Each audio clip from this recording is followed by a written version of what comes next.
Okay, welcome back to the second video. Now you may have noticed that in the last video I spoke about cutting some portions of this frame, and we really want to try and keep it if we can. This is what the actual frame looks like outside of the car. Okay, so these parts go under the turn signal areas. This is the part which is generally where the scanner will go, and another turn signal area there. So we want to try and keep these areas if we can, just to give it some extra support as well. Basically, okay, this is an actual Knight Rider front nose, and essentially this is what we're going to try and do. Try and keep those bits under there, and you can see the part that I was talking about before in the last video, that we'll actually have to cut this cut this front part away.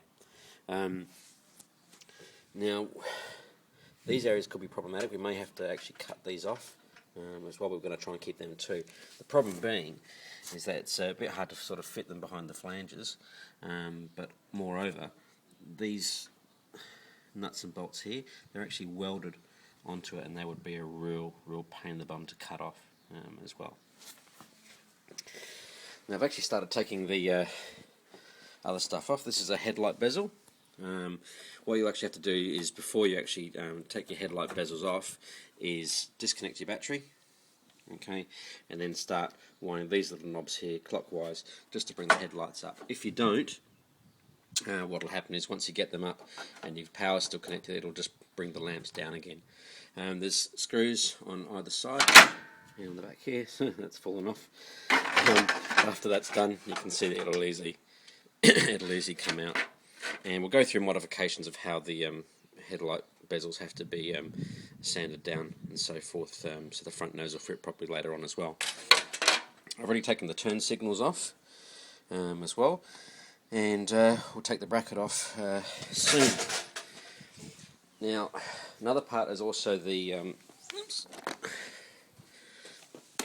ground effects. You'll have to make sure that you take those off first as well. They fit on like that, and they're actually quite painful to take off. Let's see if we can get in here. The light's not too good, but there's screw areas there we can actually see. That's where these parts come through, and they're actually a bit of a pain in the bum to get to.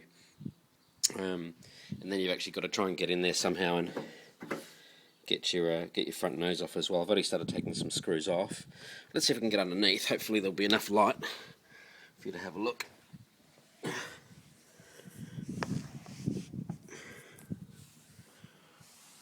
Okay, so that's where the ground effects kit actually sits in, and then you'll have to get in under there and take your screws out for the front nose to start taking that off.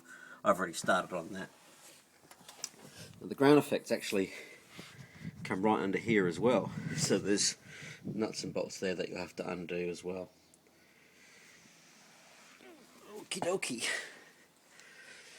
Alright, I think that'll conclude the second video, and we'll see you soon when we actually take the front nose off. Ciao.